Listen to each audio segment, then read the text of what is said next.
In today's video, I'm going to demonstrate cleaning a chimney from the bottom up. This is a great alternative to cleaning chimneys if you have a problem with getting on the roof. It's going to allow you to access the entire flue of your chimney with cleaning and a brush and rod system set up from the bottom, which means you don't have to be scared or you don't have to worry about any injury by getting up on the roof. What you will want to do with this is make sure that you're choosing a brush that is appropriate for your specific chimney. Now you'll do that by determining whether you have a round, oval, square flue. And you want to take some measurements. If you've got a round one, the diameter is going to be the size of your brush. Now you don't want to choose a chimney brush that's going to be too small and wobble around on the inside of your flue. That's not going to be effective, and it's going to make the process of cleaning a lot harder because it's not going to do what it's supposed to do. You also want to make sure that you don't have a brush that's too large. While we do want a nice snug fit while that brush slides down through the flue, you don't want it to be too hard because it's going to make the job of cleaning your chimney too hard. The ideal brush is going to be about 1/4 inch larger than the size of the inside of your flue, so that as your brush is going down through the chimney, it's going to be able to scrape on all sides of the flue and knock that creosote and debris off of the inside. The next thing that you're going to need to do is make sure that you have enough rod length for your chimney, and the appropriate one. Now, if you've got a pretty straight chimney, you can go with the fiberglass rods. That's what we'll be using today. And also ensure that your brush as well as your rods have the same connection type.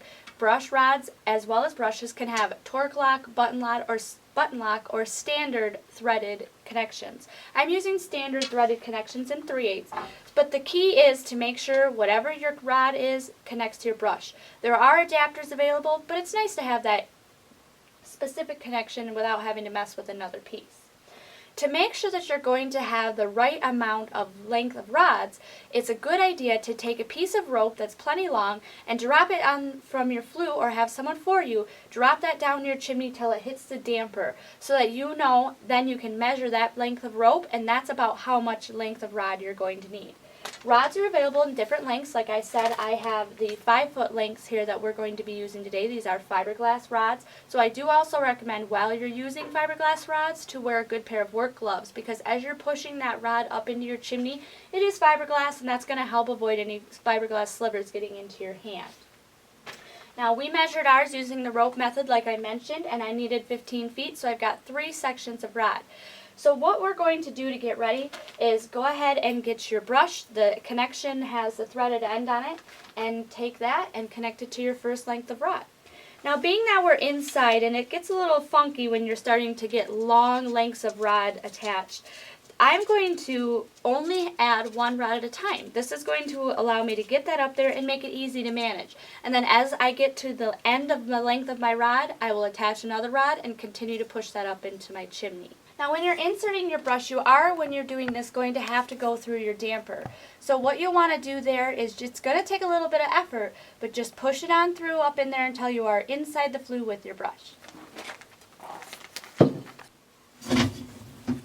Okay, our brush is now up and through the damper, and as I mentioned, this is where I'm going to push it up further in there.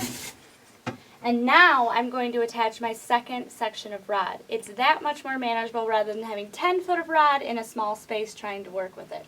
And one thing I forgot to mention earlier, when you're using the cleaning from the bottom up method, you'll want to put down some sort of drop cloth just to help keep the debris, because we can't close off the opening as easily with this method. So having a drop cloth down is just going to help keep any of the debris from inside the fireplace off of your flooring. So I'm going to grab my second section of rod now and thread those together. Continue to add as much rod length as you need until you've reached the top of your flue.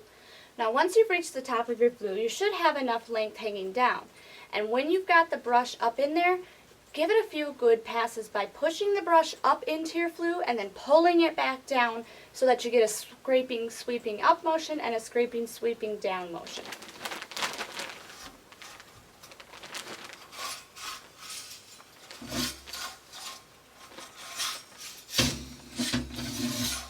And it is going to be a little bit of elbow grease required, but that's because the brush has that tight fit, and that's what you're going to want to ensure the brush is hitting all sides of the flue. Now, when you've got the brush and you're done sweeping, then you're simply going to bring the brush back down and over in your damper.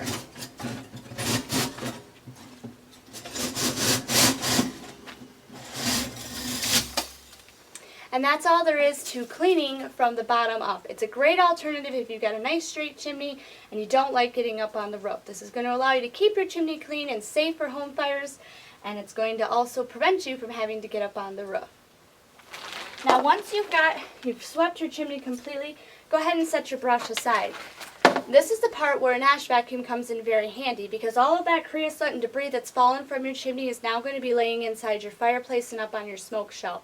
So what you can do there is grab that ash vacuum, get up inside there, suck all of that out. But if you don't have an ash vacuum handy, grab a good old-fashioned fireplace shovel and broom and a bucket.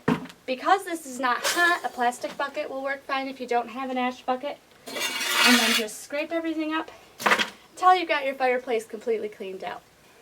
Keeping your fireplace cleaned out is definitely something that's recommended. It's something you should be doing every year prior to burning, and if possible at the end of the season after burning as well. The more you clean it, the easier it's going to be to clean every time.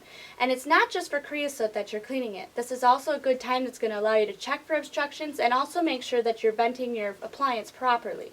Now, if you've got a fireplace that you're not familiar with, it's not something you've had inspected, especially masonry chimneys, do have a professional out to check for functionality and make sure that it's safe to burn in as well. But if you've kept up on your cleanings, you know that your chimney is safe to burn with, then a normal DIY cleaning process is going to be one that's a good idea for you and definitely something that you should learn to do. It's not that hard. And if you've got questions about chimney cleaning or any of the products that you need to use to clean your chimney, feel free to give us a call at 866-667-8454. At Northline Express, home of the Buy and Try Satisfaction Guarantee, we're always happy to help.